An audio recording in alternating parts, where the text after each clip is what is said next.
বরিশালের ভাইরা রে, আল্লাহু আকবার বললে লস হবে নাকি? আওয়াজ করে বলেন, লস হবে না। দুরূদ পড়লে লস হয় নাকি? আল্লাহর জিকির করলে লস হয় নাকি? আল্লাহর জিকির করলে লস হয় না। আল্লাহর নবীর সম্মান নিয়ে আলাপ আলোচনা করলে লস হবে না রে ভাইজান। যেই মানুষটা নবীর সম্মান সম্পর্কে আলোচনা করবেন, আমার আল্লাহ রাব্বুল আলামিন ওই মানুষটার ইজ্জত বাড়িয়ে দিবে। এই জন্য আমার বন্ধুগণ, এই মাহফিল এত চমৎকার আয়োজন আপনারা করেছেন। কালকে কি এইখানে মাহফিল হবে? আমার ভাষা কি বোঝেন? বোঝেন? ভাষা না বুঝলে তো জানা না। কালকে এখানে মাহফিল হবে না। আমিও ফরিদপুর থেকে আসবো না, আপনি ওইখানে আসবেন না, এই মাহফিল হবে না। কিন্তু আজকের এই মাহফিল খানা আল্লাহর ফেরেশতারা ভিডিও করে রেখে দিবে। হাসরের ময়দানে মানুষ একটা নেকির জন্য যখন বিপদে পড়ে যাবে, একটা নেকির জন্য যখন বিপদে পড়ে যাবে, সন্তান তার মাকে চিনবে না, মা তার সন্তানকে চিনবে না, ওই বিপদের মুহূর্তে আমার আল্লাহ ডাক দিয়ে বলবে, ফেরেশতা এই মানুষটার জীবনে কোনো ভালো আমল আছে নাকি খুঁজে দেখো। ফেরেশতারা বলবে, আল্লাহ তাহলে তো ভিডিওটা অন করানো লাগবে। আল্লাহ বলবে, ভিডিওটা অন করে দেখো।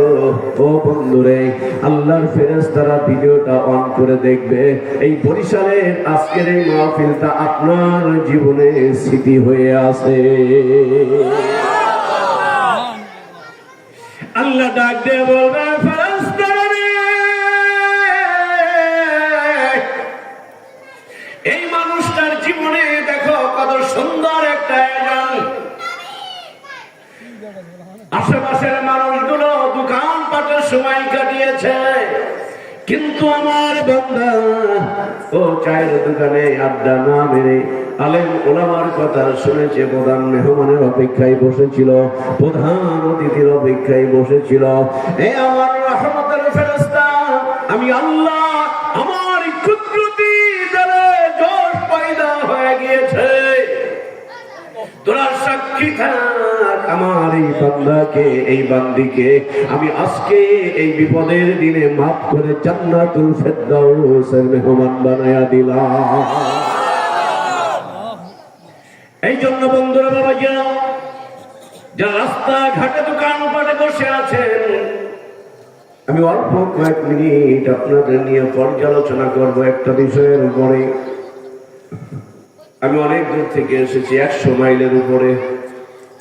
আমি 100 মাইলের উপর থেকে আসছি। কষ্ট আমার বেশি হয়েছে না আপনাদের বেশি হয়েছে? আপনারা তো আশেপাশের মানুষ, আপনারা আশেপাশের মানুষ, আর আমি 100 মাইলের উপর থেকে এসেছি, দূর থেকে এসেছি। আপনার বাড়িতে দাওয়াত করে এনে যদি ঘর তালা মেরে বাহিরে চলে যান, মেহমানের অবস্থা কি? আমি আপনার আমার ভাইয়েরা, এই পৃথিবীতে কেউ থাকার জন্য আসি নাই, আসছি নাকি? আপনাদের এই এলাকায় আসলে আব্দুল সালাম ভাইয়ের ভগ্নিপতি কবির শিকদারের কথা খুব বেশি মনে পড়ে, খুব বেশি মনে পড়ে। আহারে, আজকে এই মানুষটা নাই, আজকে যদি থাকতেন অবশ্যই আমার কথা শুনে পাগলের মতো চলে আসতো। কত মানুষকে হারিয়ে ফেলেছি, ডাইনে বামে সামনে পিছনে যারা আছো, এমন একদিন আসবেন, ইযা জাআ আজালুহুম লা ইস্তাখিরুনা সাআতান ওয়ালা ইস্তাকদিমুন।